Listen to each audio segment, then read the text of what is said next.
Jusqu'à 13h, Côte-Nord. Attitude. Côte-Nord. Côte-Nord. Attitude. Bon mercredi midi tout le monde et bienvenue à notre émission d'actualité et d'affaires publiques à Pure FM. Jean Saint-Pierre et Valérie Dionne en co-animation à Côte-Nord Attitude. Bonjour Valérie. Bon midi Jean. Finalement, la tempête de verglas, elle a peut-être passé ailleurs. Ouais, hein? effectivement, plus de peur que de mal, en tout cas pour chez nous. Puis c'est vrai que quand on voit avertissement de pluie verglaçante, ça fait peur un peu. Moi, ça me fait tout le temps peur ces avertissements-là. Finalement, ce matin, ça a été moins pire qu'on s'en attendait. Oui, il y en a eu de la pluie là, puis si ça refroidit, ça va geler là sur certaines rues, même pour les gens qui marchent sur les trottoirs, il faut être très prudent. On commence à s'y habituer, hein, l'hiver est pas terminé. Alors on vous invite à garder à demeurer vigilant pour vos déplacements.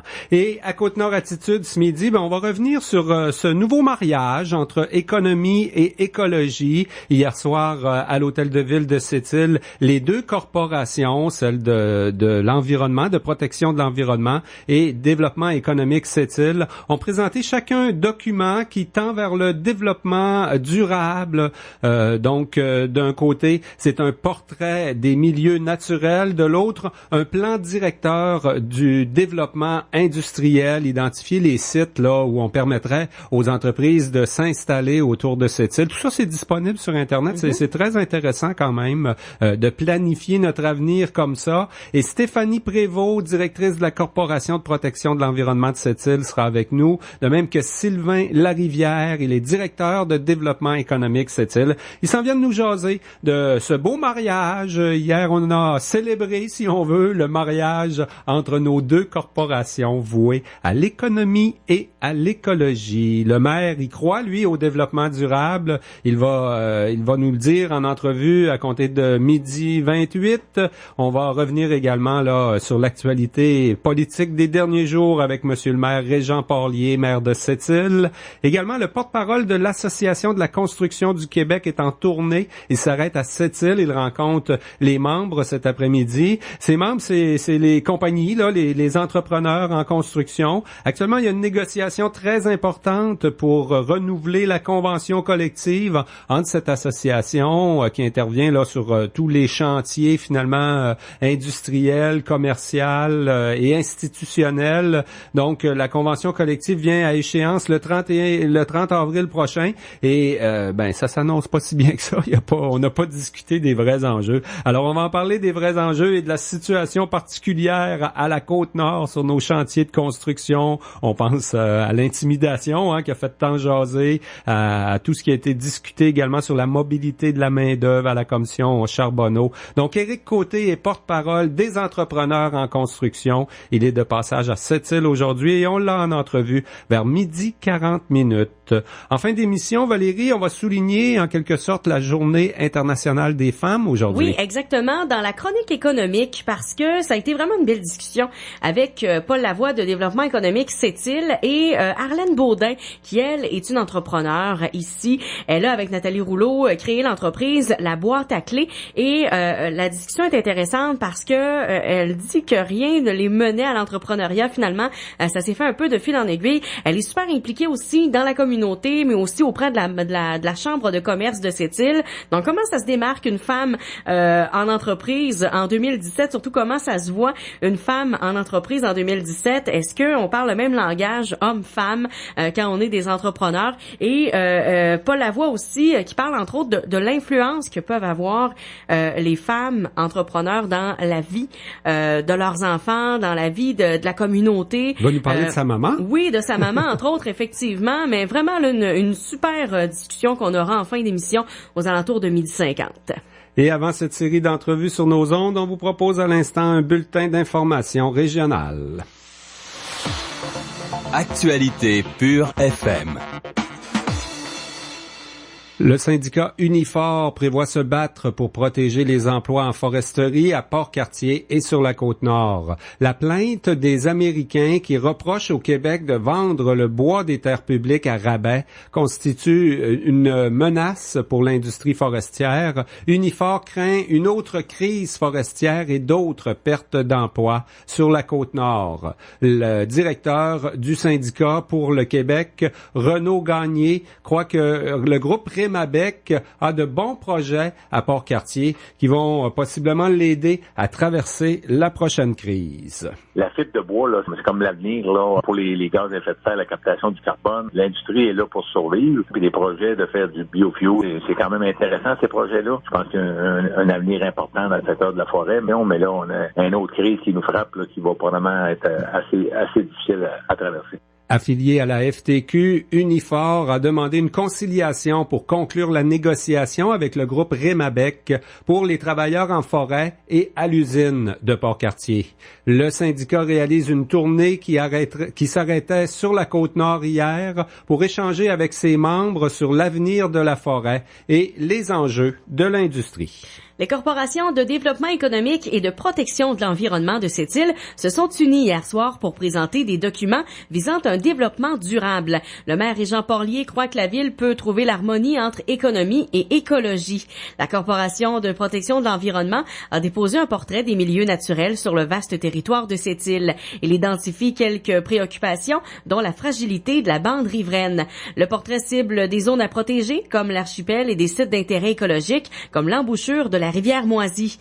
Le plan de développement industriel propose 13 sites pour accueillir les projets économiques des 40 prochaines années. Il tient compte des préoccupations environnementales, entre autres en laissant des zones tampons autour des milieux sensibles. Réunis à cette île dimanche, les membres du Parti québécois ont proposé que la priorité régionale demeure le prolongement de la route 138. En attendant, le PQ de Duplessis réclame l'implication du gouvernement pour des tarifs aériens plus abordables dans les régions. La députée Lorraine Richard remarque que le désenclavement de la Basse-Côte-Nord est inscrit dans les priorités de la Société du Plan Nord et du ministère des Transports, mais qu'il n'y a aucun échéancier. À l'Assemblée annuelle du Parti québécois au cégep de cette île dimanche, il a été question aussi de téléphonie cellulaire et d'Internet haute vitesse. Et les instigateurs du Relais pour la vie à Port-Cartier, Jean-Marie Thériault et Jocelyne Dosti, deviennent présidents d'honneur de la 10e édition. L'objectif pour 2017 est de 50 000 $ avec 20 équipes et 60 survivants. La marche de nuit au profit de la Société canadienne du cancer se déroulera le 10 juin. Pour la présidente du comité organisateur, Joanne Guillemette, le Relais pour la vie permet de poser un geste pour vaincre tous les cancers. Depuis 2001, les Relais pour la vie de la Société du cancer ont permis d'amasser 140 millions de $ pour soutenir la recherche et les personnes atteintes de la maladie. Et bien voilà, ça complète ce bulletin d'information régionale. Dans quelques minutes, on s'entretient avec la directrice de la Corporation de protection de l'environnement et le directeur de développement économique cette-île. Les deux corporations ont comme marié hier économie et écologie. Attitude. Dans la vie, il faut savoir se faire plaisir. Que ce soit avec un café de torréfaction supérieure ou un authentique café de spécialité, McCafé a tout ce qu'il faut pour vous réjouir. Et pour une durée limitée, célébrez le temps des sucres en dégustant un latte au caramel et à l'érable, préparé avec notre espresso McCafé, du lait frais moussé à la perfection et couronné de caramel à l'érable. Et n'oubliez pas qu'avec ma carte McCafé, vous achetez 7 boissons chaudes au choix et la 8e format moyen est gratuite. McCafé, le café autrement, dans les restaurants McDonald's du Canada participants. Détails en restaurant. Les nouveautés sont arrivées chez Olivier d'Occasion. Profitez du plus grand inventaire de voitures d'occasion dans la région et du meilleur prix à l'achat ou à l'échange de votre véhicule actuel. Voyez notre inventaire au www.olivieroccasionssept-îles.com et obtenez un rabais instantané. Venez nous rencontrer au 106 Maltais. Votre radio sera sur place dès 14h30. Olivier d'Occasion, ouvert ce soir jusqu'à 20h. Financement disponible sur place. Voici un message de Lorraine Richard, députée de Duplessis et membre de l'Assemblée nationale du Québec. La Journée de la femme est célébrée internationalement depuis 40 ans. Cette journée est l'occasion de constater l'état de la situation des femmes partout dans le monde et de réaffirmer notre volonté à être des acteurs de changement. En ce 8 mars, Soyons fiers de nos acquis en matière d'égalité, inspirés par toutes celles qui ont tracé le chemin avant nous. Poursuivons nos efforts pour que plus de femmes prennent leur place dans notre société. Bonne journée à toutes les femmes. Hey, je viens de découvrir un site où tu peux profiter d'aubaines incroyables. La boutique attraction? Ben oui, je sais, moi aussi, je la connais. Il y a tout. Des forfaits golf, restaurant, détente, spectacle, pêche, il y a de tout. Ben là, c'est la boutique attraction, c'est sûr que c'est... Des forfaits pour les gars, les filles, tes parents, tu vas même trouver quelque chose pour ta belle-mère. Je sais, c'est la boutique attraction. C'est facile, boutiqueattraction.com. Tout est là. Ils ont-tu quelque chose pour les durs d'oreilles? Quoi? Bonne idée, tu devrais aller voir. Les douces soirées Pure FM. Allô, c'est Valérie. Quoi de mieux pour terminer la journée que de se détendre avec les meilleures balades? Tu chasses les anges qui passent, c'est la peur du silence. Ça fait escalader le chemin. Ne m'oublie pas quand il te serre dans ses bras.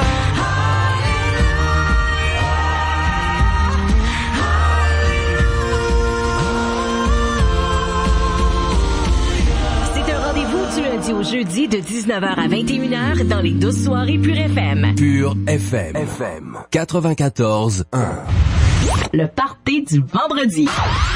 Salut tout le monde, c'est David. Après une longue semaine de travail, je vous propose de commencer le week-end en faisant le party avec moi et mes nombreux collaborateurs. Au menu, de la folie, des suggestions de drinks, de jeux et d'activités pour agrémenter vos soirées festives, des concours et bien sûr la meilleure musique de party avec les vagues musicales mixées par mon ami Mike Ouellette. Commencez votre fin de semaine en faisant le party avec nous tous les vendredis de 16h à 19h. Pure FM 94.1 jusqu'à 13h.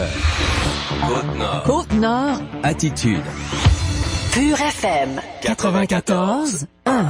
Unis pour un développement durable. On a procédé à une noce hier soir, l'union, le mariage de notre corporation de protection de l'environnement de cette île et de développement économique de cette île. En fait, à l'hôtel de ville, on faisait une présentation publique de 2 documents, portrait des milieux naturels du côté de l'écologie et le plan directeur du développement industriel du côté économique. Pour nous en parler, on a la directrice de la Corporation de protection de l'environnement, Stéphanie Prévost, qui est avec nous, de même que le directeur général à développement économique cette île, Sylvain Larivière. Bonjour. Bonjour. Bonjour. La nuit de noces a été agréable, oui. Tranquille. Ouais, c'est le matin d'après qui est dur. C'est quand même une union. C'était présenté comme ça, là. Ces 2 documents qui ont été préparés distinctement, mais qu'on a voulu présenter ensemble. Puis c'est quand même un heureux mariage, là. Le maire a beaucoup apprécié le processus. D'ailleurs, il sera avec nous tout à l'heure. J'ai enregistré une entrevue avec le maire après l'événement à l'hôtel de ville hier. On va pouvoir entendre ses commentaires là-dessus. Mais peut-être rappeler comment c'est venu cette idée là de marier ensemble un portrait des milieux naturels et le plan directeur qui vient nous dire un peu où est-ce qu'on est prêt à accueillir des entreprises, des compagnies à cette île-là. Faut dire nécessairement pas mariage nécessairement, c'est plus des documentations, des guides d'outils d'aide à la décision qu'on doit travailler ensemble. C'est un peu en fonction de ça. Là. On vous a marié pour la présentation, mais on a dû se réunir à quelques reprises avant quand même. Ouais. Il y a eu le point sur l'économie qui s'est déroulé en février 2015, puis qu'est-ce qu'on mentionnait un peu, une des actions qu'il y avait à faire, c'était de connaître davantage c'est quoi nos organisations. Fait que c'est un peu en lien avec ça qu'on a décidé de travailler ensemble pour pouvoir présenter des outils, pas conjoints nécessairement, mais des outils qui va permettre là, de prendre de meilleures décisions par la suite. Puis les 2 documents, en fait, sont essentiels pour l'aménagement du territoire, pour la planification, pour que la ville de cette île, les élus, planifient leurs actions en termes de développement durable. Donc, c'est pour ça qu'on a décidé en fait de les présenter ensemble parce que ils vont ensemble. Ils touchent chacun leur champ d'expertise, mais ils vont ensemble. Puis on voulait aussi démontrer à la population que pour faire du développement durable, on peut pas juste penser économie, on peut pas juste penser environnement. Il faut sortir de notre zone de confort, utiliser des outils de développement durable appliqués, puis apprendre à travailler moins en vase clos, à travailler ensemble. Donc, ça veut dire que tout le monde va devoir essayer de travailler autrement pour arriver à un résultat autre que ce qu'on a pu voir dans les dernières années. Mais ça, est-ce qu'on voit ça ailleurs? Parce que je le sais pas, là, tu sais, je suis pas au courant si ailleurs au Québec, il y a des entités comme ça qui décident de travailler ensemble. Parce qu'il me semble que, historiquement parlant, dans l'actualité, on entend parler soit d'un, soit de l'autre, ou on les voit confrontés aussi, comme on a pu le sentir dans Mine Arnaud à un moment donné, là. Tout à fait. Là, est-ce que vous pensez que ça peut devenir un modèle de dire, ben non, on peut collaborer, puis c'est ça qui est souhaitable, en fait, de collaborer ensemble? Ben en fait, oui, je pense qu'on peut voir ça ailleurs, mais sous des formes différentes. Je pense à Baie-Saint-Paul, à Victoriaville, qui font des exercices qui sont similaires en fait, mais c'est pas toutes les villes là qui ont des corporations en environnement. Ben nous, on est unique là. Il y a juste la ville de Sept-Îles qui en a une. Donc ça se fait, je dirais, dans d'autres villes, mais bien évidemment, ça se fait selon la volonté de leur milieu puis les acteurs qui sont présents dans leur milieu. Là. Mm-hmm. Et il y a un comité finalement, quoi, ça va se faire de plus en plus. On va donner un suivi conjointement, ou du moins, on va se parler quand il va arriver des nouveaux projets pour voir si ça cadre à la fois dans le portrait, respecter le milieu naturel et respecter un peu là ce qu'on s'est donné comme vision en termes de développement industriel aussi. Ben, je pense qu'on n'a pas le choix nécessairement. Tu sais, on veut travailler dans l'aspect du développement durable. On veut développer l'espace industriel, faire le développement économique, mais en tenant compte de qu'est-ce qui se passe aussi, qu'est-ce qui existe. Donc, il y a tout de même là, des maillages là, qui sont importants à faire. Puis on le sait, à cette île, il y a beaucoup d'acquisitions de connaissances qu'il fallait faire au fil des années. Portrait des milieux naturels, nous, quand on a commencé le plan de développement des terrains industriels, on avait comme certaines connaissances sur les enjeux, les préoccupations qu'il pouvait y avoir du côté environnemental, les contraintes humaines, tout ça. Mais ça, c'est une couche d'information qu'on va rajouter pour pouvoir raffiner là, notre planification là, du développement là, au cours des prochains 20, 30, 40 années. Là. Il peut y avoir bien des questions pointues pour des gens à l'écoute qui sont entrepreneurs ou préoccupés par leur petit coin, par leur quartier. Tout ça, c'est disponible sur Internet, sur le site de la Corporation de protection de l'environnement, peut-être aussi sur celui de développement économique Sept-Îles. Là. Le plan directeur, il identifie 13 sites, puis on se dit c'est là qu'on veut voir de l'industrie. Il y a bien sûr toute la problématique là, de toute la Pointe-Noire là qui s'est un petit peu réglée avec le fait que Cliff soit maintenant sous la protection de la loi sur les faillites.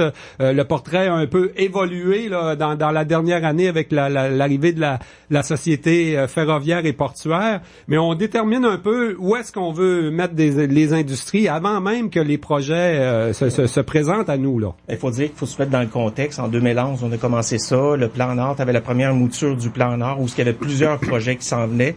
Et tout le monde voulait être le plus près du port. Donc, il fallait tenir compte de ça. Puis, il faut mentionner, on a fait le tour de la région, c'est 13 sites, mais c'est pas 13 sites industriels. On a vraiment concentré l'activité industrielle, puis tout ce qui est rapport, là, mettons, à l'accès au transport ferroviaire et l'accès aussi à la population. Le port de Sept-Îles est important aussi. Il y a beaucoup d'entreprises qui ont besoin d'un accès, soit au niveau quai multi-usagers, tout ça. C'est ça, donc c'est vraiment Pointe-Noire, puis on pourrait dire l'extension du parc industriel qui est comme les sites les plus favorables pour du développement de l'industrie là à grand gabarit qu'on pourrait dire. Le document est bien fait d'ailleurs, c'est visuel, on peut visualiser ça là sur le site. On l'a de développement économique Sept-Îles, votre plan directeur déjà. Oui, le plan directeur en 2 parties.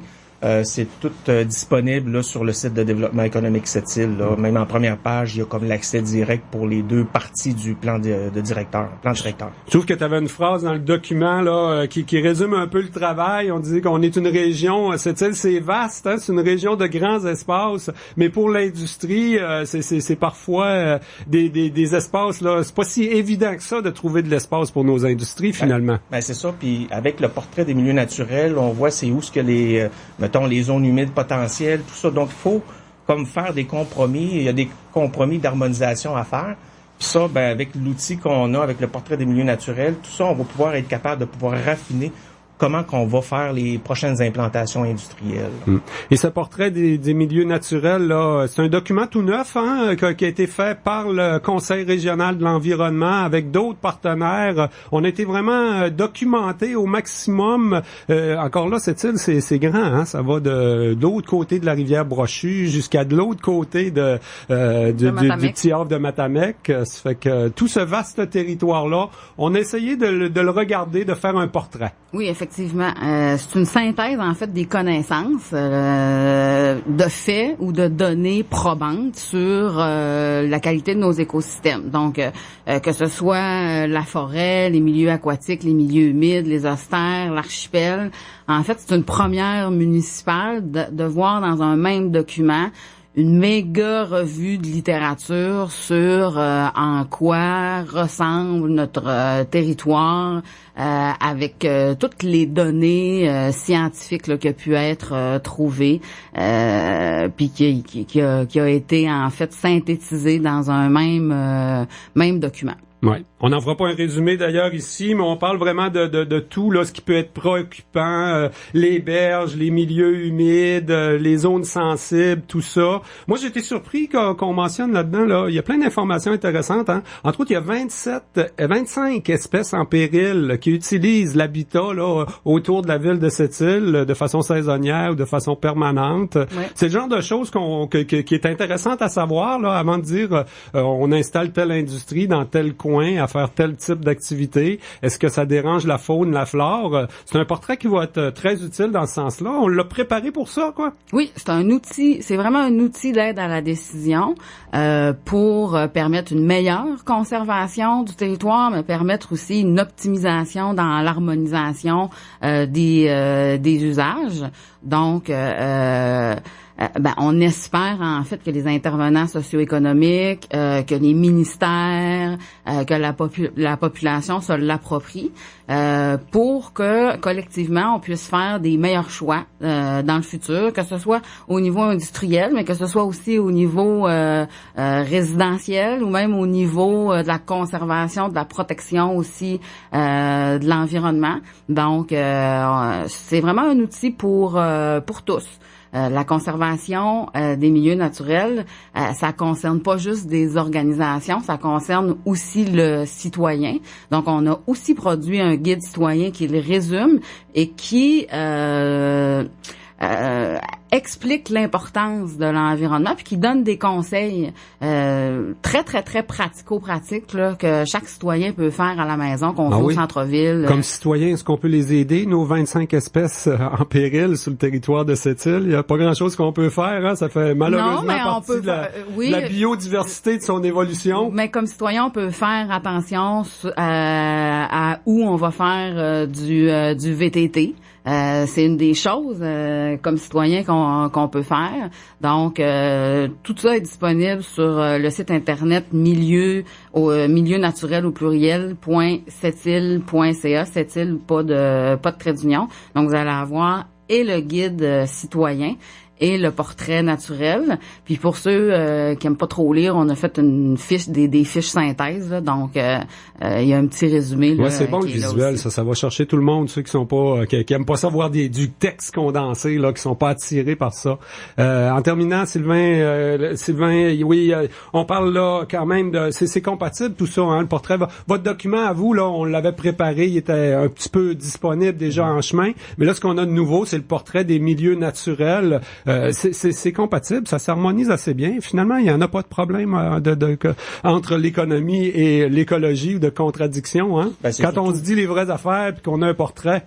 C'est ça, je pense, comme qu'est-ce que Stéphanie mentionne, il y a des mesures de conservation qu'il faut faire, mais ça veut pas dire nécessairement de mettre une bulle de verre puis d'étouffer là-dedans. C'est d'essayer de travailler sur différentes pratiques qui peuvent être faites là, pour pouvoir faire du développement industriel harmonieux en accord avec le milieu. Faut dire aussi le plan de développement des terrains a été déjà présenté au conseil municipal qui a été d'accord avec ça. Là, on va regarder les prochaines étapes, à voir les modifications du schéma d'aménagement à faire avec ça. On a pris note là, des préoccupations qu'il y avait du côté des citoyens hier. On va prendre note également des questions qu'il va y avoir parce que les documents sont tous accessibles par Internet. Donc, j'imagine qu'on va avoir d'autres informations qui vont venir de la part des citoyens. Puis par la suite, on va comme bonifier, on pourrait dire, notre approche pour le développement industriel, puis d'avoir des terrains qui soient disponibles assez rapidement pour pouvoir implanter des projets qui vont s'en venir. Mais oui, il y avait quand même une trentaine de personnes hier à la présentation publique de ces 2 documents de nos corporations spécialisées en économie et en écologie. Sylvain Larivière, directeur général de développement économique Sept-Îles, Stéphanie Prévost, directrice générale de la Corporation de protection de l'environnement. Un gros merci pour votre passage en direct à Côte-Nord Attitude. Merci à vous. Jusqu'à 13h. Côte-Nord. Côte-Nord. Attitude. À la recherche d'un camp d'été pour vos enfants? Que ce soit en plein air, voile, explo-canot ou médiéval, une aventure imprégnée d'amitié, de dynamisme et de découverte vous attend au camp Sable Chaud d'Amqui. Un camp pas comme les autres, avec une équipe d'animation des plus dynamiques. Réservez dès maintenant, car les places sont limitées. Nouveau cette année, sentier écologique La Saracénie. Le camp Sable Chaud d'Amqui, situé dans la vallée de la Matapédia. Info 88 629 3747 ou campsablechaud.com. Côte-Nord. Attitude. Pure FM 94. Jean Porlier, on a un peu uni nos 2 corporations, économie et protection de l'environnement, pour d'une part un portrait du milieu de la nature et d'autre part un plan là pour notre développement industriel. C'est un exercice quoi que le conseil municipal souhaitait. Ça va être utile pour éventuellement le développement durable. C'est ça qu'on souhaite, hein? Le conseil, qu'est-ce qu'il souhaite? C'est d'être en mesure de planifier, de faire une bonne planification du développement en général. Aujourd'hui, c'est plus un secret pour personne quand on parle de développement. Il faut parler de développement durable. On a travaillé il n'y a pas si longtemps, on a eu un forum sur la qualité de vie. La qualité de vie, oui, il faut voir à tout ce qui est de l'économique. En même temps, il faut voir aussi à notre environnement. C'est un peu ça l'exercice, c'est-à-dire donnons-nous des outils pour faire la planification. Ça fait longtemps qu'on parle de ça. Puis ça a plusieurs effets bénéfiques. On sera, j'espère, mieux outillés avant longtemps pour dire quand une entreprise va se présenter chez nous, l'industrie, je veux dire, on l'a déjà réfléchi où est-ce qu'on pourrait te faire atterrir. On aura déjà une planification de fait au niveau des terrains. En même temps, on nous disait ce soir, puis à raison, oui, l'industriel, commercial industriel, mais le résidentiel aussi. Donc, il va falloir ajouter à cela sur la carte qu'on puisse voir déjà planifier, penser le développement futur résidentiel. Un autre citoyen nous parlait de la question de l'érosion des berges, l'augmentation des niveaux de la mer. C'est toutes des choses qu'on a besoin de connaître pour faire une bonne planification de notre développement de façon générale. Fait que moi ce soir, c'est ce qui est bien. On n'est plus à l'ère là, de dire les corporations, mais surtout les gens de l'économique parlent de leur côté, les gens de l'environnement parlent de leur côté. On se ramasse tout le temps dans une cristallisation où est-ce que c'est les uns contre les autres. On peut pas penser de faire le développement de cette façon-là. À soir, vous l'avez vu, comment est-ce qu'on a procédé. La corporation économique nous dit voilà nos enjeux au niveau des développements des terrains industriels. La corporation de l'environnement, voilà nos préoccupations au niveau des milieux naturels, les milieux sensibles. Tout à l'heure, on parlait des milieux humides. Tout ça, c'est important. C'est des beaux documents qui sont bien faits. Parfois, par contre, on peut se demander si c'est pas quand même théorique. Là, quand il arrive un vrai projet avec des besoins, des spécificités à ce projet-là, ça va être utile, tout ça. On pense à Mine-Arnaud, par exemple. Là. Si on aurait fait ce processus-là avant, est-ce qu'on aurait évité certains débats, certaines divisions qu'on a vécues dans Mine-Arnaud? Ça, c'est une bonne question. Sans aucun doute que si on avait parlé en amont de comment on prépare, justement, on réfléchit le développement, c'est aidant. Ça peut juste être aidant. La question d'une mine dans un milieu urbain, périurbain, ça sera toujours quelque chose de sensible. Une source d'eau potable, ça sera toujours une question sensible. Assurer la pérennité d'une source d'eau potable, la qualité de l'air, la santé de nos gens, ça va toujours être des questions qui vont être là, qui vont être préoccupantes, auxquelles il faut répondre. Et ultimement, d'être en mesure, à partir d'une planification, de dire voilà comment on voit le développement dans un futur rapproché ou plus long terme, de dire écoute, on s'est comme déjà entendu pour dire cette partie de territoire-là, c'est l'endroit où est-ce qu'on devrait faire atterrir de l'industrie, faire atterrir des commerces et ultimement du résidentiel. Et ça, moi, je pense que c'est extrêmement positif. Ça aide à la planification. Ça aide aussi. Vous savez, quand ça débarque à la dernière minute, là, quelqu'un arrive, qu'on n'en a jamais parlé. Bon, mais moi, je veux m'installer là, avec ma business, peu importe laquelle. Et là, ça débarque de tout bord de côté. Ben, voyons donc, on peut pas les laisser s'installer là. Il va y avoir ci, il va y avoir ça, on a prévu. Alors que si on a fait ce travail-là en amont, et là qu'on est capable, on est en mesure de dire, quelqu'un se présente chez vous, il y a une entreprise, dit, moi, j'aimerais installer tel type de travail, tel type d'entreprise, on y a déjà réfléchi. On peut te dire, voilà le secteur dans lequel qu'on a réservé pour ces activités-là, et est en mesure de rapidement faire les choses, parce qu'il y a aussi toutes les questions des délais souvent qui nous nuisent énormément. Si on l'a pas réfléchi, puis on s'en est pas parlé, qu'est-ce qui se passe? Les délais font en sorte que souvent l'entreprise va décrocher tout simplement, elle va dire, regarde, on y arrivera jamais. Alors que si on est en mesure avec les ministères de dire, ces terrains-là, on peut penser aux terrains de Pointe-Noire là, dont on a fait le gouvernement a fait l'acquisition. Il n'y a pas si longtemps, on n'aurait pas pu les mettre dans l'offre. Aujourd'hui, il faut le réfléchir parce que justement, ils vont être dédiés à du développement. Bon, mais qu'est-ce qui va être acceptable à cet endroit-là? Quels terrains vont être disponibles? Comment on va optimiser les choses? Puis moi, je pense que ça va être incontournable maintenant que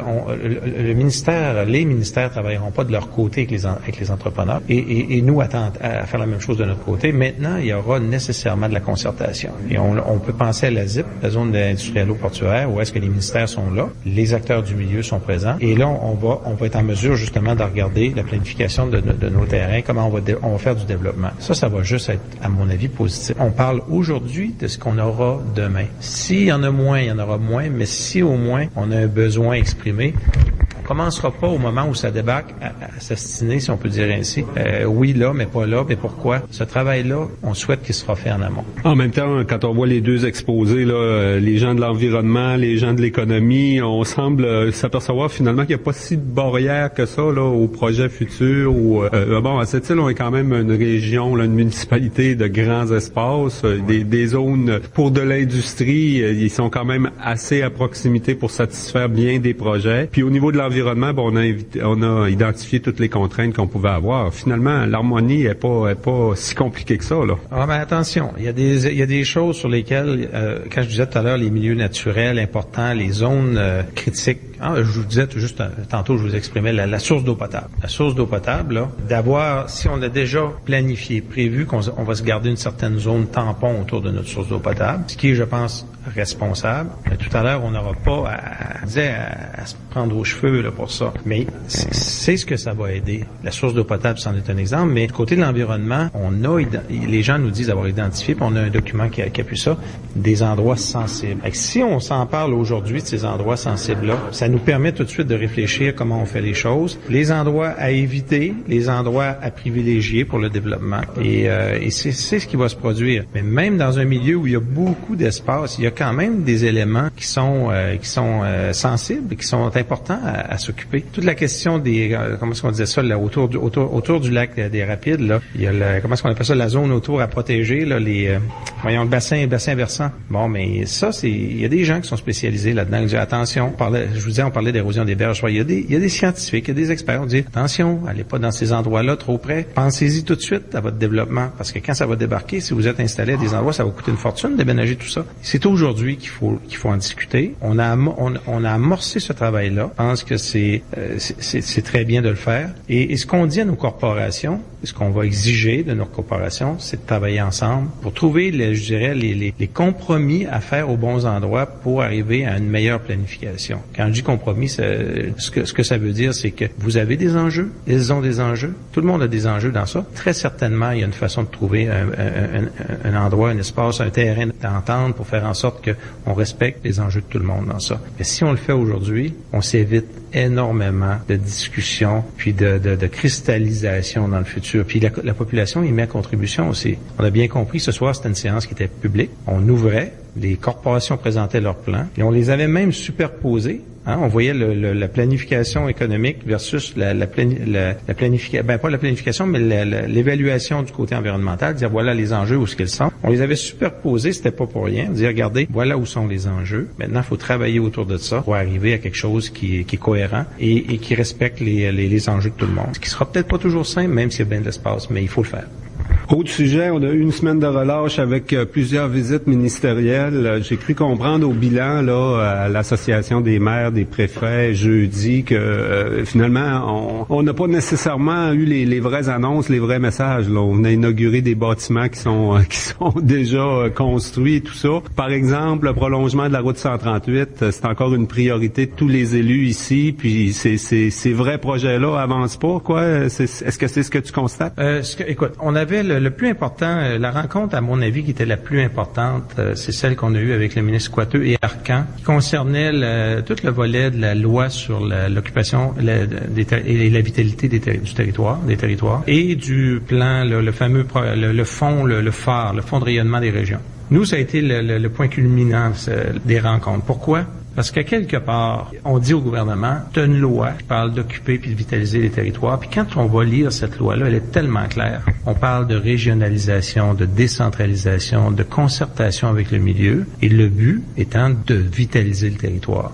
Ce qu'on leur a dit très clairement, c'est qu'on assiste plutôt au contraire depuis plusieurs années. C'est-à-dire les ministères qui sont tenus à cette loi-là, ce qu'on voit, c'est qu'ils centralisent leurs activités dans d'autres régions. Le Saguenay, pour pas le nommer, pour plusieurs. Je pense à la culture, on est parcs. Là, présentement, il y a l'enjeu d'Optilab, là, en santé, les laboratoires dans nos centres de santé, qu'il faut rediriger vers le Saguenay. Pas juste les tests. Nous, ce qu'on voit très clairement, et ça, c'est une percée qui, à notre avis, est très dangereuse, d'avoir décentralisé des directions. C'est quelque chose qu'on n'a jamais avalé, si on peut dire. Mais là, on parle de prendre du personnel et d'être sous la responsabilité de notre région. Et ça, à notre avis, c'est une percée dangereuse.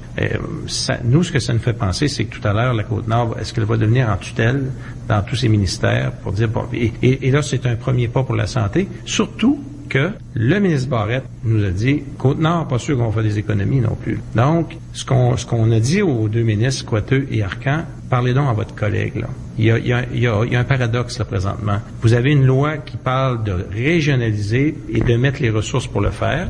Donc, ça veut dire, pour vitaliser et occuper le territoire, on doit et on est prêt à régionaliser, décentraliser et mettre les ressources. C'est ce que ça dit, la loi. Et là, ce qu'on leur disait, c'est exactement le contraire qui se passe dans plusieurs cas. Et là, la goutte qui fait déborder le vase, c'est Optilab. Optilab, très clairement, sans même penser de faire des économies, c'est qu'on dit on va relever maintenant du Saguenay et lentement mais sûrement, plus on va transférer des spécimens vers le Saguenay, qu'on aura renforcé parce que là, naturellement, ce laboratoire-là va devenir de plus en plus important. Donc, on va renforcer du côté du Saguenay. Lentement, mais sûrement, on va voir la Côte-Nord au niveau des laboratoires se vider pour en arriver à un minimum. On ne dit pas qu'ils vont tout transférer, mais très certainement, on va tenir à un minimum. Et clairement, on va perdre des postes d'expertise. On va dévitaliser notre région. Et ça, c'est le gouvernement qui le fait, là. Donc, on leur a demandé, parlez à votre collègue, là, parce que non seulement vous ne ferez pas d'économie, mais vous ne respectez pas votre loi. Merci beaucoup. Plaisir. Attitude. Hey Dave, je sais tellement pas quoi faire, là. Qu'est-ce qui se passe là, Matt? Mais là, je veux m'acheter un skidoo chez Atelier Laforge, mais j'hésite entre un 2017 ou un 2018, parce que les offres sont malades pour les deux. Ah ouais? C'est quoi les offres? Ben, il y a 2017 $ de rabais ou 0% d'intérêt sur un financement de 60 mois sur les skidoos 2017. Ah oui, mais prends ça. Oui, mais pour les 2018, il y a 4 ans de garantie sur tous les véhicules en précommande jusqu'au 19 avril. Ah ben là, c'est sûr, prends ça d'abord. Hey, merci de ton aide. Des offres imbattables pour une durée limitée. Chez Atelier Laforge, 1167 Boulevard L'Or. AtelierLaforge.com. Jusqu'à 13h. Côte-Nord. Côte-Nord. Attitude. Pur FM 94. On va parler de la négociation dans l'industrie de la construction. Il y a une tournée d'informations. Le porte-parole de l'Association de la construction du Québec est à Sept-Îles aujourd'hui. Monsieur Éric Côté, bonjour. Bonjour, Monsieur Saint-Pierre. Monsieur Côté, peut-être expliquer d'abord, là, l'Association de la construction du Québec, ça regroupe les entrepreneurs. Dans notre région Côte-Nord, on a un bureau à Sept-Îles et peut-être près de 200 entrepreneurs qui sont membres de votre association? Ben, écoutez, sur la Côte-Nord, ce que nous, on appelle la Sécu Nord-Est, là, parce qu'on lui a donné un nom, parce qu'elle couvre un territoire un peu plus grand que la Côte-Nord. On a des bureaux à Bécomo, on a des bureaux à Sept-Îles, et on représente, c'est près d'une centaine d'entrepreneurs qui sont membres de l'association. Mais globalement, on représente, dans notre mandat de négocier, c'est près de 175. Donc, on a presque la majorité des gens qu'on représente qui viennent à la Sécu pour chercher d'autres services qu'on a, là. là. Donc, à la Sécu, on a des services au niveau des salles de plan, des choses comme ça. Donc, et on a maintenant pignon sur rue à Sept-Îles et à Bécomo, à 2 endroits. Donc, on peut desservir les entrepreneurs, peu importe dans quel endroit ils se trouvent maintenant. C'est quand même une négociation importante qui est menée dans l'industrie de la construction pour renouveler la convention collective jusqu'en 2021. Elle vient à échéance le 31 avril, là, la convention actuelle. L'industrie de la construction a beaucoup fait jaser, celle de la Côte-Nord, entre autres avec le passage de notre ami Bernard Rambaud-Gauthier de la FTQ Construction à la commission Charbonneau. Là, j'imagine qu'on va considérer tout ce contexte. Hein. Dans le fond, on négocie tant pour le secteur industriel, institutionnel que commercial actuellement. C'est ça. Écoutez, puis ce qui nous préoccupe, puis particulièrement, je pense que les gens de la Côte-Nord l'ont vécu de manière plus évidente. Là, c'est le ralentissement de la construction dans le secteur industriel. On assiste à une diminution des heures travaillées d'année en année depuis 2012. Donc, l'activité diminue. Dans le secteur institutionnel commercial, qui représente dans le fond les commerces, mais aussi les institutions, les établissements de santé, en éducation, on assiste à une diminution du nombre d'heures travaillées. Est-ce que c'est dû à la commission Charbonneau? Est-ce que c'est dû à des diminutions d'investissement? Est-ce que c'est ces facteurs combinés-là? C'est clair que de toute façon, on observe un ralentissement. Donc, c'est dans ce contexte-là qu'on amorce une négociation avec les travailleurs de la Côte-Nord, mais c'est près de 90 000 travailleurs dans le secteur institutionnel, commercial, industriel, qu'on dit ICI, vous allez m'entendre le dire. Donc, c'est une négociation qui a commencé difficilement et malheureusement, les discussions sur les vrais enjeux n'ont pas débuté. L'échéance du 30 avril arrive. On a mis des dates. On s'est entendu sur des dates avec l'Alliance syndicale. On est encore confiant d'arriver à une entente au 30 avril. Malheureusement, il y a des dates qui s'annulent et la menace d'une grève qui apparaît soudainement alors qu'on n'a pas discuté des enjeux. On est un peu perplexe à la Sécu sur qu'est-ce qui s'en vient. Est-ce qu'on va pouvoir discuter puis commencer à s'asseoir les deux parties à la table de négociation pour, dans le fond, permettre à notre industrie de se relever puis de reprendre ses lettres de noblesse, si on peut dire. Oui, ici, quand même, il y a le chantier Romaine là, qui est important. C'est inclus, hein, quand on parle d'ICI, là, l'institutionnel, Hydro-Québec en fait partie, quoi? Non, malheureusement, n'en fait pas partie, mais il faut comprendre que le chantier de la Romaine aussi va arriver à échéance. Quels seront les prochains travaux? On le voit dans d'autres régions, particulièrement en Gaspésie, je pense. On voit où la cimenterie va arriver, est presque prête. Donc, les travailleurs sont de moins en moins nombreux à travailler sur le chantier. Sur la Romaine, on est encore là pour quand même un certain temps, mais on travaille avec les économistes à voir qu'est-ce qui s'en vient, c'est quoi les travaux qui viennent. Et on est, malheureusement, on sent que pour l'ensemble du Québec, et incluant la région de la Côte-Nord, qu'il va y avoir un ralentissement ou une stagnation qui va se poursuivre encore, en tout cas une stabilisation pour au moins 4 ans. Donc, c'est en même inquiétant parce que ça a des impacts sur les emplois. Monsieur Côté, quand on parle des vrais enjeux, là, c'est quoi les vrais enjeux pour les entrepreneurs? C'est toujours une question de coût de main-d'œuvre, hein, parce que ça marche par soumission publique pour aller chercher un contrat, oui. Là. Donc, on veut réduire les coûts de main-d'œuvre dans cette négociation-là, là, entre autres au niveau du temps supplémentaire, par exemple. Ben, on a identifié 12 enjeux sur lesquels on n'a pas fixé des objectifs fixes. Ce qu'on voulait, c'est s'asseoir à la table et en discuter. Mais la question du temps supplémentaire en est une. Je pense que la question, évidemment, de la mobilité aussi en est une. On parle aussi des questions des primes qui sont allouées dans les conventions collectives. On parle aussi, il y a des questions d'avantages sociaux.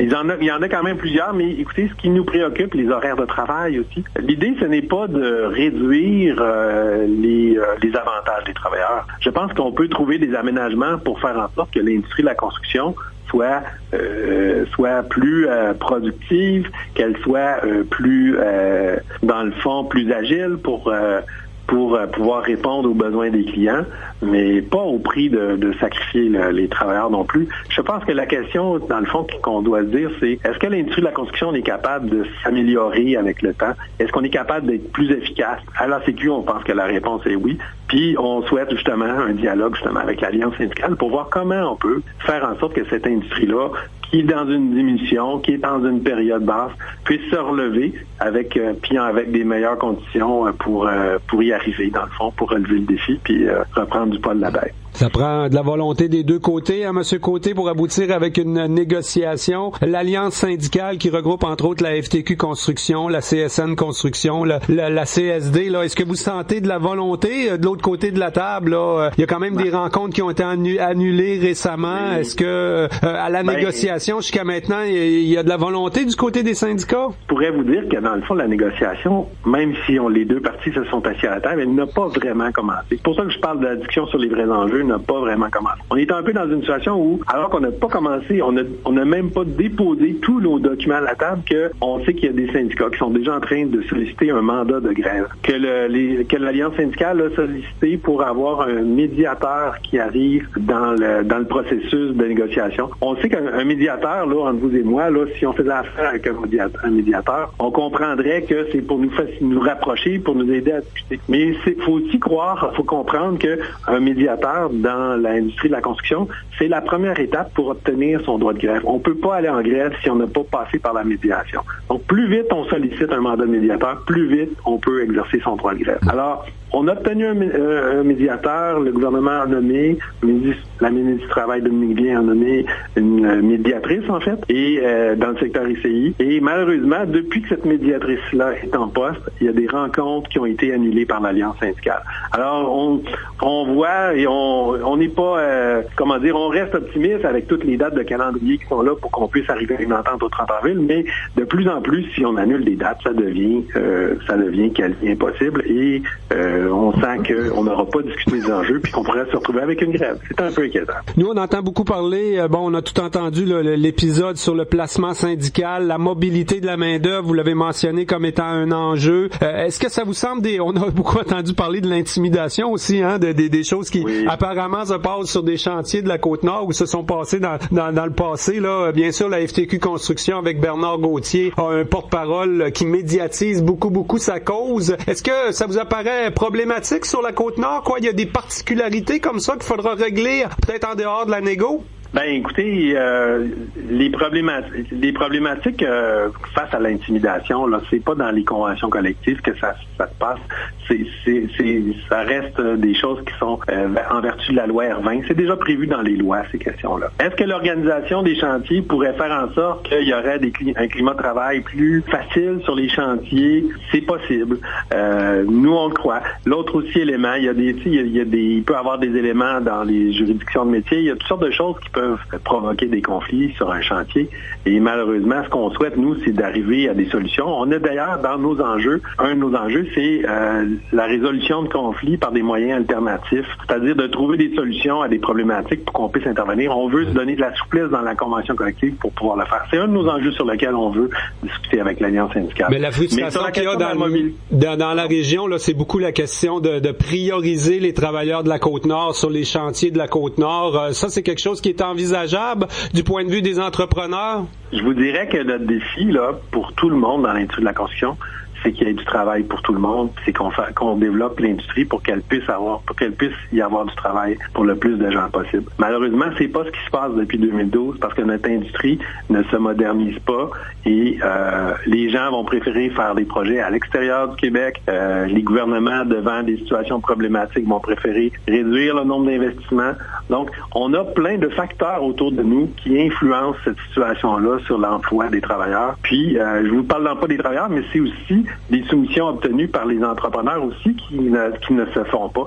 Donc, de part et d'autre, c'est toute l'industrie qui est perdante quand on se retrouve dans un ralentissement. Il faut trouver des moyens, justement, d'être plus agile et de pouvoir répondre, justement, aux besoins des clients au lieu que les clients préfèrent renoncer à leurs investissements.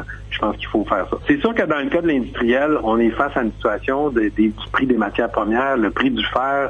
Je pense que les gens de la Côte-Nord connaissent mieux le prix du fer que n'importe qui dans d'autres régions. Ils savent que ça a un impact sur les projets qui peuvent se développer. Ça, malheureusement, c'est une situation qu'on ne contrôle pas ici au Québec ni au Canada. C'est une situation, c'est une question sur l'échiquier mondial qu'on a de la difficulté sur lequel on peut difficilement intervenir seul. Mais on sait que ça a un impact et on souhaite, dans le fond, que cette situation-là, au niveau mondial, le prix des matières premières augmente et ça va rentabiliser ou rendre plus rentable ou intéressant, avantageux des projets d'investissement minier et ça va faire du travail pour les gens de la Côte-Nord notamment, où on retrouve ces projets-là. En terminant, M. Côté, ce qu'on veut, là, c'est vraiment une entente négociée le plus rapidement possible, ou du moins avant l'échéance de la convention collective. Là. Il y a une menace, vous l'avez mentionné, de grève. Les conséquences seraient drôlement importantes, dramatiques même, pour une industrie comme la construction. Hein? Ben, écoutez, les conditions sont réunies. On a un calendrier de dates. On est sur le point. On devait déposer toutes nos demandes mutuelles de part et d'autre aujourd'hui. Plutôt cette semaine, ça n'a pas été possible. Peut-être qu'on a une opportunité de le faire aussi vendredi ou une autre rencontre de prévue. Les rencontres sont là. Écoutez, il s'agit d'avoir la volonté de part et d'autre des parties de s'asseoir, d'arriver à une entente. Et de notre côté, en tout cas, je voulais vous rassurer. Puis c'est ce qu'on va dire à nos entrepreneurs aujourd'hui, qu'on va voir à cette île, qu'on souhaite avoir une entente au 30 avril, car on croit que c'est encore possible. Mais il va falloir qu'on se retrousse les manches et qu'on travaille un petit peu plus fort à cause des dates qui ont été annulées par l'Alliance syndicale. Eh bien, Éric Côté, porte-parole de l'Association de la construction du Québec, je vous souhaite une bonne rencontre avec vos membres à Sept-Îles cet après-midi, puis une bonne négociation avec l'Alliance des syndicats en construction. Ben, ça va me faire plaisir de vous en reparler, M. Saint-Pierre. Merci, au revoir. Côte-Nord. Attitude. Les nouveautés sont arrivées chez Olivier d'Occasion. Profitez du plus grand inventaire de voitures d'occasion dans la région et du meilleur prix à l'achat ou à l'échange de votre véhicule actuel. Voyez notre inventaire au www.olivieroccasionssept-îles.com et obtenez un rabais instantané. Venez nous rencontrer au 106 Maltais. Votre radio sera sur place dès 14h30. Olivier d'Occasion, ouvert ce soir jusqu'à 20h. Financement disponible sur place. Olivier Occasion. La chronique économique vous est présentée par Développement économique Sept-Îles. Chronique économique ce midi, un peu spéciale parce que en cette journée internationale des femmes, on a décidé de mettre de l'avant ces femmes qui font bouger notre économie, ces femmes en affaires également qui sont hyper importantes pour une communauté. Donc on reçoit Paul Lavoie de Développement économique Sept-Îles, bonjour. Midi, et on reçoit également Arlène Baudin qui, avec Nathalie Rouleau, a lancé la boîte à clés, qui est une boîte de communication. Hein, la boîte à clés, Arlène. Oui, on souligne effectivement notre 2e année cette semaine. Alors, Boîte à clés, en fait, a pour mission de faire parler des entreprises, là, des organisations, essayer de les aider à faire passer leur message, à se faire connaître de façon efficace, aussi à résoudre des enjeux avec lesquels ils sont aux prises. Là. Alors, c'est un peu la mission là, de la Boîte à clés. Vous avez un parcours intéressant, Arlène. On va y revenir un petit peu plus tard, mais je voulais qu'on jase un petit peu avec Paul parce que c'est intéressant. Tout à l'heure, hors d'onde, tu me parlais de ta mère qui avait été par la bande un peu entrepreneur et que toi, ça t'avait donné un bel exemple pour ta propre carrière. Ben tout à fait. Évidemment, c'est la journée de la femme. Je le sais qu'il y a des gens qui ont peut-être sourcillé en entendant une voix d'homme, mais pour moi, c'est important de souligner l'effet que ces femmes-là, qui sont extraordinaires, peuvent avoir sur leurs enfants, dont leurs fils, leurs filles, évidemment, même les gens qui les observent. Ma mère, effectivement, a déjà été copropriétaire d'une pourvoirie quand j'étais très jeune, mais elle a aussi été très impliquée dans la communauté. On parle évidemment de développement économique, mais il y a l'entrepreneuriat qu'on qualifie de social, où les gens vont développer des choses, des organismes. Ma mère a créé le premier CPE de Chicoutimi-Nord à l'époque, parce que moi, je viens du Saguenay, parce que elle, ce qu'elle voulait, c'était que ses enfants aient un bon milieu pour se développer, alors qu'elle pourrait retourner sur le marché du travail et justement développer ces entreprises-là. Donc, moi, j'ai été énormément influencé par la drive, puis je vais dire l'opiniâtreté de cette femme-là. Ben, je comprends, une pionnière, là. Tout à fait. Et donc, moi, ça a eu une énorme influence dans ma vie et ça se répercute. Même mes nièces, les filles de mon frère, il y en a une au primaire, elle est présidente de son école, l'autre a été présidente de la même école, elle est sur son conseil scolaire, ils sont dans des projets, donc c'est une influence qui rayonne et je pense que c'est important de souligner l'influence que ces femmes-là peuvent avoir sur leur milieu et leur entourage. Ben je comprends, c'est tout à fait vrai là ce que tu dis, tout ça c'est important de mettre de l'avant ces femmes-là et justement Arlène Baudin, vous en êtes une femme qui est en affaires présentement, mais qui avant d'être en affaires, vous étiez impliqué dans le domaine des communications. En fait, 20 ans d'expérience dans le domaine des communications. La direction des affaires publiques pour l'Est du Canada pour Cliffs, entre autres, c'est un gros dossier quand même, ça, que vous aviez à mener. Hein? Ouais, j'ai cheminé au niveau des communications dans la plupart des grandes industries de la région, là, sans les nommer. Mais ça m'a permis d'apprendre une belle variété variété de disciplines au niveau des communications, tant en affaires publiques, relations avec les communautés, campagne de santé-sécurité et j'en passe. Puis en fait, l'objectif de Boîte à clés, c'était de pouvoir offrir tout ça aussi aux PME qui n'ont pas vraiment les moyens d'avoir une personne, une ressource en place à plein temps pour les aider dans des défis comme ça. Puis finalement, comme je t'en parlais tout à l'heure, notre inspiration nous est pas venue. Nous étions pas entrepreneurs là dans nos fibres depuis toujours. Nous autres, c'était vraiment le désir d'offrir ça aux PME qui nous a amené à lancer Boîte à clés plutôt que le contraire, là, tu sais. Alors, mais aujourd'hui, après 2 ans, on est tellement heureuse. On a appris tout ce qui est le côté entrepreneurial, comment gérer une entreprise, comment négocier avec des clients, comment bien répondre à des besoins qui sont locaux, régionaux, puis vraiment précis. Alors, on est hyper heureuse là, de cette réalisation-là. En 2017, peut-être une grande question, mais qu'est-ce que ça représente pour vous d'être une femme en affaires? En fait, c'est un sentiment plutôt pas de liberté, mais je dirais de grande responsabilité. C'est ça que ça nous apporte le plus. Quand on parle ensemble, Nathalie et moi, puis on brainstorm sur des projets où on parle de Boîte à clés et ou de projets de nos clients, on se sent beaucoup plus responsable du rayonnement qu'on va faire pour eux. Puis c'est comme tous nos employeurs, en fait. On se sent comme si c'était tous nos employeurs, puis on travaille là-dedans, puis on est fiers de ce qu'on fait, puis on est tellement fiers de notre nom puis de notre réputation. C'est vraiment là précieux pour nous parce qu'on sait que c'est là que ça se passe. T'sais. Et il y a de quoi être fier, justement. Ouais. Est-ce qu'il y a encore des obstacles à lesquels on fait face quand on est une femme en affaires de nos jours? Je te dirais, dans notre niveau à nous, là, j'en vois pas encore. Jusqu'à date, là, avec 2 ans d'expérience, j'en vois pas encore des défis.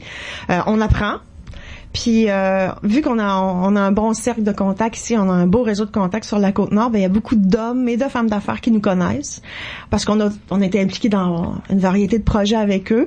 Puis, on est très bien accueillis. Alors, je pourrais pas te dire à ce point-ci, on n'a pas vraiment d'écueil, non. Vous avez une belle équipe féminine aussi à la Boîte à clés. Ouais. Tout à l'heure, j'étais sur le site web, je regardais ça, plein de femmes qui travaillent pour vous. Ouais. Est-ce que c'est un addon ou c'était voulu comme ça que vraiment la Boîte à clés, c'est une boîte féminine? Non, c'était un addon parce qu'on a travaillé aussi avec un pigiste durant l'été qui était un gars puis avec qui on a eu beaucoup de plaisir, mais c'est vraiment le choix des compétences, là, la complémentarité de l'équipe, là, des forces de cette petite équipe-là. Là, il fallait vraiment aller chercher des choses qui pouvaient nous complémenter, là, mais non, on n'est pas, on aimerait tellement ça aussi, mais ça sera dans une étape subséquente, là, de grandir Boîte à clés, puis pour nous, notre rêve, ça serait d'en ouvrir d'autres, là, dans des régions similaires à la Côte-Nord, comme au Lac-Saint-Jean ou dans le coin de Rimouski, où ils ont probablement pas ce service-là non plus. C'est que ça, à moyen terme, je dirais, ça serait d'ouvrir quelques autres Boîtes à clés, là. Impliqué socialement aussi, bon, vous avez votre entreprise, mais vous êtes aussi membre de la Chambre de commerce. Ouais. Fondation de l'hôpital, maison d'accueil Richelieu. Nathalie est au sein de Centraide. Joliane est dans le Relais pour la vie. Laurie dans le CA de l'Envol. Ça fait partie des choses pas qu'on demande, mais qu'on suggère à notre équipe aussi là, de s'impliquer socialement, puis on est très très très fiers de ça. À la Chambre de commerce, comment ça se déroule de siéger là à travers ces hommes et ces femmes d'affaires? Est-ce que ça parle le même langage, un homme et une femme d'affaires? Je dirais que oui. Oui, quand même. Écoute, le ton est différent des fois. Là, il y a les jokes sont pas tout à fait les mêmes, là. Mais non, je pense que l'ambition, l'intention est la même là au fond. Là, des fois c'est les mots qui sont différents, mais l'intention est vraiment la même. Là. La Chambre de commerce a son objectif, puis les gars autant que les filles dans l'équipe travaillent dans cette direction là. Et Paul, je te voyais me faire des petits signes parce que là, écoute, toi, c'est comme pas mal dans tes dernières journées pour développement économique, c'est-il, tu t'en vas justement travailler pour la Chambre de commerce, donc je voyais que ça t'interpellait pas mal. Mais je rentre lundi comme directeur général de la Chambre de commerce et j'ai extrêmement hâte justement de travailler avec Arlène qui est sur notre conseil d'administration. Mais je voulais souligner, Arlène fait preuve d'une grande humilité dans sa façon quand on parle des écueils que les femmes peuvent rencontrer en affaires, mais il faut se le dire, même culturellement en 2017, c'est encore plus difficile pour les femmes de se lancer en affaires.